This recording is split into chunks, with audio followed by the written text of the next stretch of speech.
Good morning प्यारे बच्चों, मैं हूं आपकी एजुकेटर पूर्णिमा। तो चलिए स्टार्ट करते हैं साइंस की वर्कशीट नंबर 5। तो स्टूडेंट्स, अभी तक हमने पिछली वर्कशीट्स में क्या पढ़ा? हमने मिक्सचर के बारे में पढ़ा।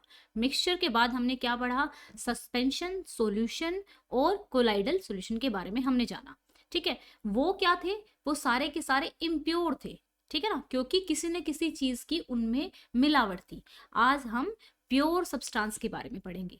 तो एलिमेंट्स ऐसे ही प्योर सब्सटेंस होते हैं, उनमें कोई मिलावट नहीं होती। अगर केमिकल रिएक्शन कर भी दी जाए तो उनमें से कोई डिफरेंट पदार्थ निकल कर आने वाला नहीं है। ठीक है, मतलब उसी के एटम टूट जाएंगे लेकिन कोई डिफरेंट पदार्थ नहीं मिलने वाला है। तो बिल्कुल प्योर होते हैं वो। तो जो हमारे एलिमेंट होते हैं वो 3 तरीके के होते हैं: मेटल, नॉन मेटल और मेटलॉइड्स। तो चलिए स्टार्ट करते हैं अपनी वर्कशीट को। ओके, आप लोगों को चीज़ों को समझते हुए आगे बढ़ना है। मैं बार बार बोल रही हूँ, अगर आप चीज़ों को समझते हुए आगे चलते हो तो आपको कुछ भी याद करने की ज़रूरत पड़ने वाली ही नहीं है। ठीक है, क्योंकि जो ये चैप्टर हैं, ये सारे के सारे चैप्टर जो हैं हम अलग से भी करेंगे, वर्कशीट में भी करेंगे, क्विज में भी करेंगे। ठीक है ना, तो 4-5 बार इतना रिवीजन हो जाएगा कि आपको घर पे खुद पढ़ने की ज़रूरत नहीं पड़ेगी। ठीक है बच्चों, तो चलो स्टार्ट करते हैं। और आप लोगों को मुझे बताना है कि जो एसएसटी वाले बच्चे जो हैं इंग्लिश मीडियम के, क्योंकि आपकी साइंस इंग्लिश मीडियम में जिन बच्चों की एसएसटी इंग्लिश मीडियम में है, तो वो लोग मुझे बता दें कि आपका कौन सा टाइमिंग होना चाहिए लाइव का। क्योंकि 7:30 एसएसटी का मैंने हिंदी मीडियम का फिक्स कर दिया है। तो अब आपका अपना और मैथ का दोनों का सेम ही रहेगा। तो मैथ का भी टाइम मुझे बता देना, क्योंकि आपको ही पढ़ना है। जितने टाइम में ज़्यादा बच्चों का मैसेज आएगा मैं वही टाइम रखूंगी। तो चलिए स्टार्ट करते हैं। तो इसमें बस यही बोला हुआ है कि एलिमेंट क्या होते हैं। ये कहती है जिज्ञासा दीदी, कहती हैं कि भाई अभी तक हमने क्या सीखा? हमने सस्पेंशन के बारे में सीखा, कोलाइड्स के बारे में सीखा और सॉल्यूशन के बारे में सीखा, जो कि इम्प्योर सब्सटेंस थे। ठीक है, do pure substance real exist? Pure substance really exist करते हैं? If yes then how? तो बच्चों, मैंने कहा many of the substances around us are in fact present in their pure forms only. They are of a two type. या तो वो element होते हैं या फिर वो कंपाउंड होते हैं। ठीक है, then element are the basic form of matter. Basic form होते हैं मैटर की, which cannot be divided further into simpler form by any chemical reaction। यानी कि और फर्दर उनको नहीं तोड़ सकते हैं। एलिमेंट्स की बात कर रही हूँ। कंपाउंड में ऐसा है कि हाँ, मान लो CO2 बना हुआ है। ठीक है, CO2 एक कंपाउंड है। ठीक है ना, लेकिन इसको मैं तोड़ सकती हूँ, कार्बन और ऑक्सीजन में तोड़ सकती हूँ। ठीक है ना, एलिमेंट को नहीं हम तोड़ सकते। तो इसीलिए क्या कहा गया? एलिमेंट क्या है? बेसिक फॉर्म है मैटर की। तो जल्दी से कमेंट कर दो कि बेसिक फॉर्म क्या है मैटर की। जल्दी से सब बच्चे कमेंट करेंगे एलिमेंट। ठीक है, साथ के साथ अगर कमेंट करते हुए पढ़ोगे, समझते हुए पढ़ोगे तो चीजें याद रहेंगी। जर्नली ये किसमें क्लासिफाइड होते हैं? मेटल में, नॉन मेटल में और मेटलोइड्स में। ठीक है, all these are very useful for us. ये हमारे लिए बहुत ही यूजफुल होते हैं। तो बच्चा देखो, मेटल्स की प्रॉपर्टी समझते हैं। ओके, मेटल सोलिड होती हैं, लस्टीरियस होती हैं, यानी कि शाइनिंग आती है इनमें से। जैसे चांदी है, सोना है, लोहा है, चमक होती है ना इनमें। ठीक है, तो ये शाइनी होती है। लस्टीरियस का मतलब चमकीले। ठीक है, then these are good conductor of heat and electricity. ये हीट और इलेक्ट्रिसिटी के गुड कंडक्टर हैं। फॉर एग्जाम्पल, मैंने एक चम्मच ले रखा है और आप उसको चम्मच को गैस पे ऐसे रखते हो। ठीक है, तो क्या होगा? आपने यहाँ पे पकड़ रखा है तो हीट आपकी, ये वाला पोर्शन भी तो गर्म हो गया ना। आपने गैस पे उसको इधर से लगा रखा है, लेकिन यहाँ पर भी वो गर्म हो गया। तो क्या हुआ? जो वो हीट थी इधर कंडक्ट होके आ गई। ठीक है ना, तो ये जो होते हैं गुड कंडक्टर होते हैं हीट और इलेक्ट्रिसिटी के। डक्टाइल का मतलब होता है कि इनको मतलब पतला करके वायर्स की फॉर्म में कन्वर्ट किया जा सकता है। जैसे आपके जो आभूषण बनते हैं, ज्वेलरीज बनती हैं सोने चांदी वगैरह की, वो किससे बनती है? थोड़ा वायर की फॉर्म में उसको कन्वर्ट किया जाता है, तभी बनती है। ठीक है, जैसे गोल्ड हो गया, कॉपर हो गया, एल्यूमिनियम हो गया। These are malleable in nature. Malleable का मतलब है कि इनको पीट पीट के शीट्स में कन्वर्ट किया जाता है। ठीक है, जो आपकी एल्यूमिनियम के गेट बनते हैं या फिर एल्यूमिनियम के बर्तन बनते हैं, ठीक है ना, तो उनको शीट्स में कन्वर्ट कर लेते हैं। एंड देन मेलेबल का मतलब कन्वर्ट करना किसमें? शीट्स में। डक्टाइल का मतलब कन्वर्ट करना किसमें? वायर्स में। ठीक है, सोनोरस का मतलब होता है एस से साउंड, एस से मतलब सोनोरस। तो इनमें रिंगिंग साउंड प्रोड्यूस होती है। जब आप किसी मेटल की चीज को हिट करते हो तो एक रिंगिंग साउंड प्रोड्यूस होगी। ठीक है ना, जैसे मेरे पास फिलहाल ये कटोरी रखी हुई है, तो ऐसे ऐसे रिंगिंग साउंड ये प्रोड्यूस कर रही है, ठीक है ना। अब बात आती है मेटलोइड्स की। मेटलोइड्स बाद में डिस्कस करेंगे, पहले नॉन मेटल डिस्कस करते हैं। नॉन मेटल क्या है, लिस्टीरियस नहीं होते, इनमें कोई चमक नहीं होती, ठीक है। ये बैड कंडक्टर होते हैं हीट और इलेक्ट्रिसिटी के, यानी कि इनमें से हीट और इलेक्ट्रिसिटी नहीं गुजरती है। ना तो ये मेलेबल होते हैं, ना ही डक्टाइल होते हैं, ना इनको शीट्स में पीटा जा सकता है, ना इनको वायर्स में कन्वर्ट किया जा सकता है। ये जनरली ब्रिटल होते हैं। ब्रिटल का मतलब होता है ऐसे ऐसे, मतलब वैसे अगर इनको पीटा जाए तो टूट जाएंगे, ठीक है। दीज आर सोनोरस, मतलब इन दीज आर नॉट सोनोरस, इनमें से कोई आवाज भी नहीं आती। तो जो गैसेज होती हैं, कार्बन कार्बन होगी, हाइड्रोजन हो गया, ब्रोमीन हो गया, क्लोरीन हो गया, सारी गैसेज हो गई। Generally non metal exist, generally बोला जा रहा है। जर्नली का मतलब है कि वैसे तो मतलब ये एग्जिस्ट करती हैं, अभी हम जब आगे वर्कशीट आएंगे तो कुछ एक्सेप्शन ऐसे होंगे जो सॉलिड में भी क्या हो मतलब पाए जाते होंगे, लेकिन जनरली मोस्ट ऑफ द जो नॉन मेटल हैं वो क्या है, लिक्विड और गैस में ही पाई जाती हैं, ठीक है बच्चा।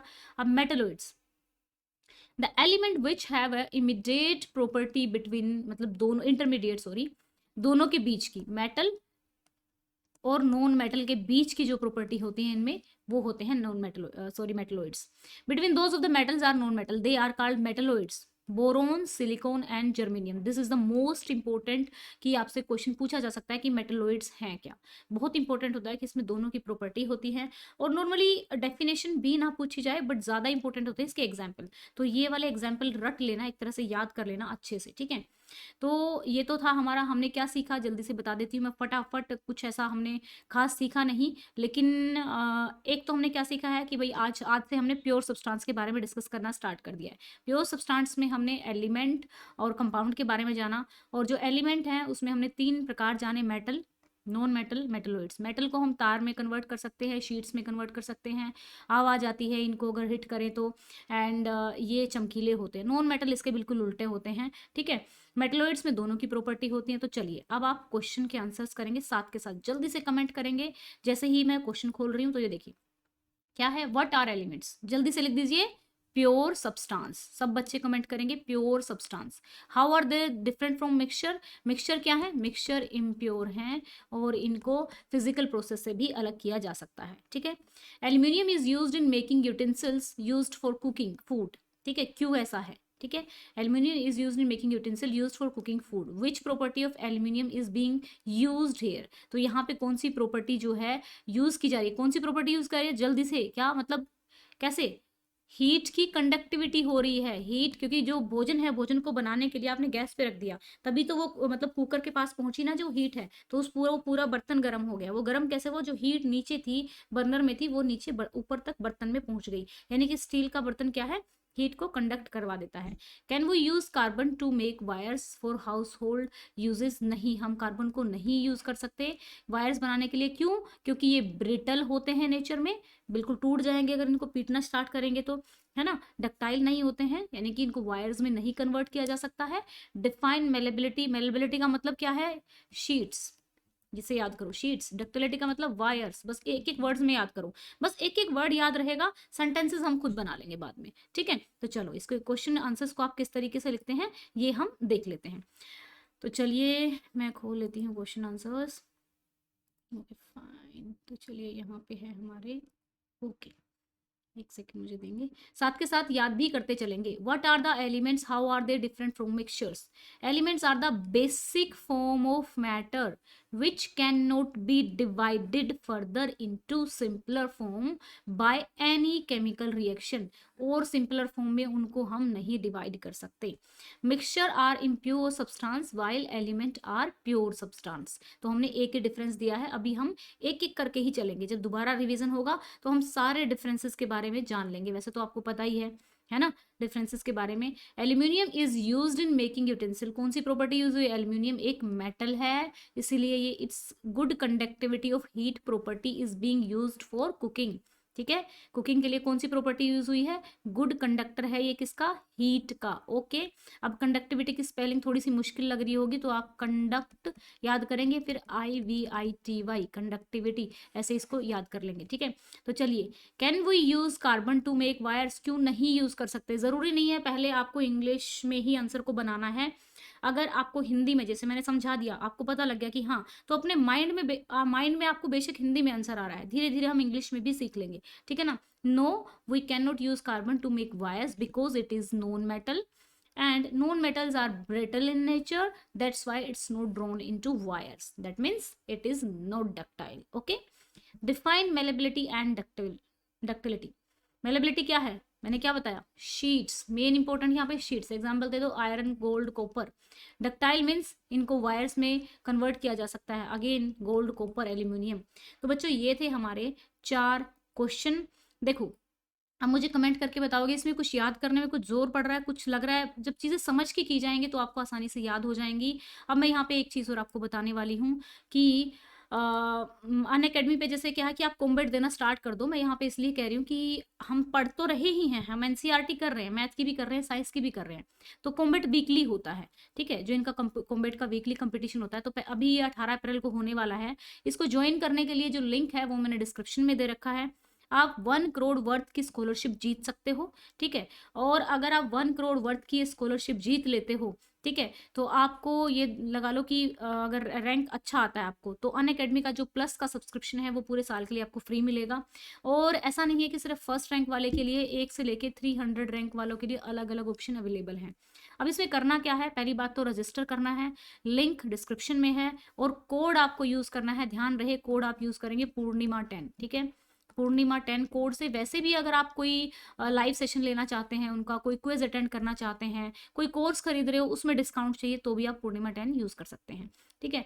आपको मैथ और साइंस की एनसीईआरटी को रिवाइज करना है, प्रैक्टिस करना है और जीत लेना है। 60 मिनट की एक्सरसाइज होने वाली है, 30 सुपर क्वेश्चन होने वाले हैं, वीकली होएगा ये। और जब ये एक हो जाएगा उसके बाद आपको डिटेल वीडियो सॉल्यूशन प्रोवाइड किया जाएगा, ताकि आपको पता लग सके कि अगर आपने क्वेश्चन गलत किया क्विज में तो कहाँ पे गलती थी, वीडियो सॉल्यूशन प्रोवाइड किया जाएगा, ठीक है ना। और रैंकिंग भी आपके साथ के साथ ही दिखा देंगे ये लोग, ठीक है।